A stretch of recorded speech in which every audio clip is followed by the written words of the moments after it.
Hey, Sure You Connect, what's your view on mixed signals? Mixed signals is just a coping mechanism because nothing mixed is actually being communicated. I'll explain in depth what mixed signals actually are. So, mixed signals, as they like to say, is the idea that a woman sometimes goes hot and sometimes goes cold.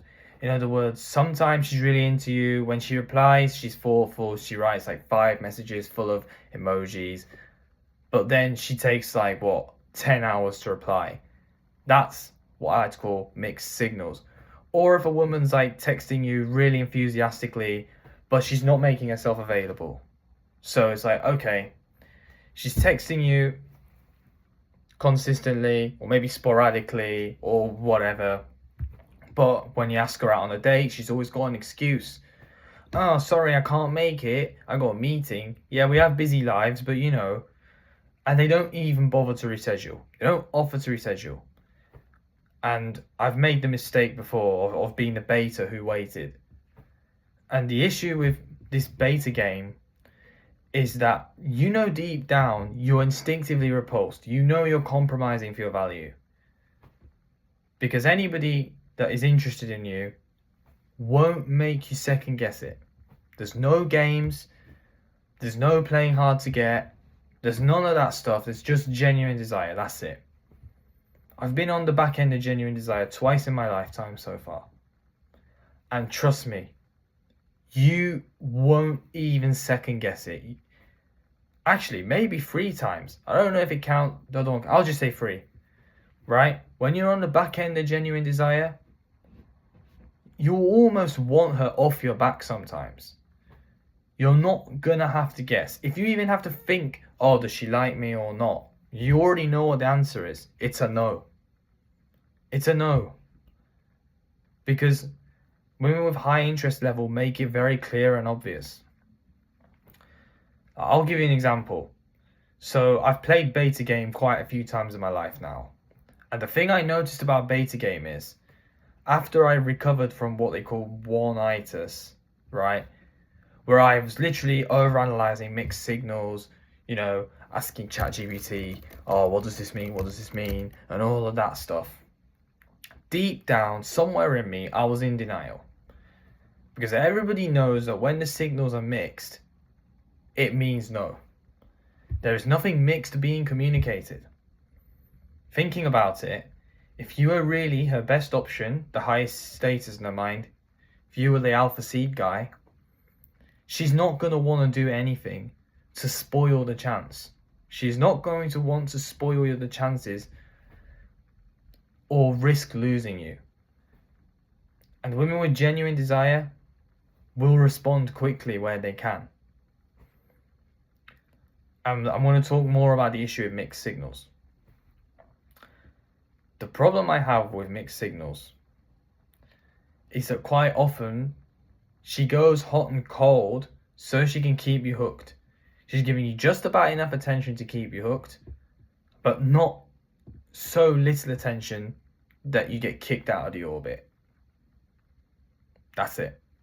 That is literally how the system works. Now let me tell you what beta game is like. So the times I played beta game, what I would notice is once I'd recovered from one-itis, I would see straight away that they would be acting way more available towards other men. Men that were not me. Then that made me think, why did I have this one-itis? Why did I bother investing? Because you will see that they act different around other men. She's all too shy and reserved for you. She's not going to open up to you. She's not going to do anything that really shows much interest beyond the medium level. But she's happy to rave, dance, party, maybe even sleep with other guys. That's what I mean. So it's one rule for you, but another rule for the alpha. This is why they always say women make rules for the beta male, but break the rules for the alpha. This is literally how it works. And the thing about mixed signals is once you really properly decipher this information, you will soon realize you are wasting your time. Because the very moment that they start being available to others and not you, but you probably know somewhere in your heart that the person you're talking to, or your one-itis, which you shouldn't really be having anyway, is speaking to someone else. This is why I always say spin plates. Before you commit, spin plates. There's no need to commit this early unless you're convinced that this is the right fit for you. Reason being, because it's a huge investment. It is a lot better to just assume that everybody else is doing their own game and spinning plates or orbiting, rather than assuming that your sweet unicorn is the exception to the rule. And this is the main issue that I have with this. It's one rule for one guy, another rule for the other. Or maybe it's not really such an issue in the sense that I'm annoyed at it, or that I wish it was different, or that I'm some bitter incel. That's not how I play it. I'm just saying it takes a bit of experience for you to realize that there is always going to be a split dichotomy like this. Let me explain in depth more about this. So, like I said, the mixed signals is a way to keep you on the hook. But why do they keep you on the hook, and why is attention so vital to them? It's basically a way of maintaining options. It is not some kind of master manipulating, plan to make the men feel upset or anything. Maybe in some cases it is, if they've got BPD or something, but most of the time that's not going to be the motive behind all of this. It is a way to have fallback options. They keep fallback options. So the guy they really want is probably up there, and he's probably focused on his purpose, or he's got other things going on in his life, or he's probably talking to other women pre-selection. Then maybe there's a couple of other guys up here, and then the orbiters, the A tier orbiters, they're still betas anyway. Then you've got like the B tier guys, like just basically semi-orbiters who they'll allow to have maybe just a couple of meetups, couple of dinner dates, and then just dip. Then they will just dip. It's always like that.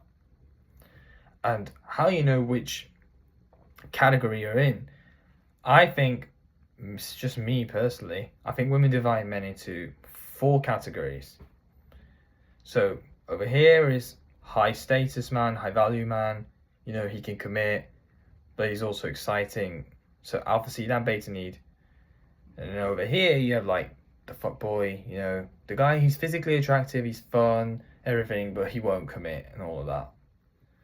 Or she won't commit to him because he lacks, the security type, or she doesn't want to continue with him after. Or other way round, he is not interested in committing.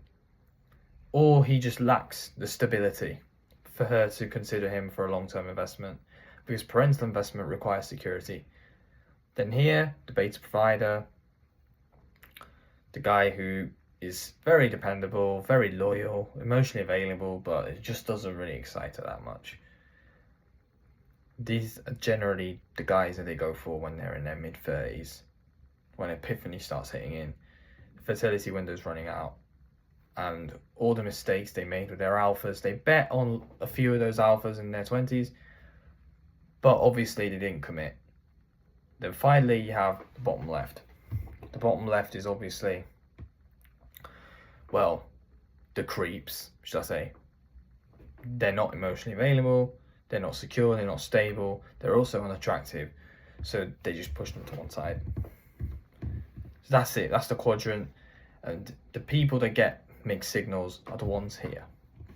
The guys with emotional or financial provider potential, but the woman has no urgency to settle down for that guy, especially if she hasn't hit her 30s yet. So it's like this.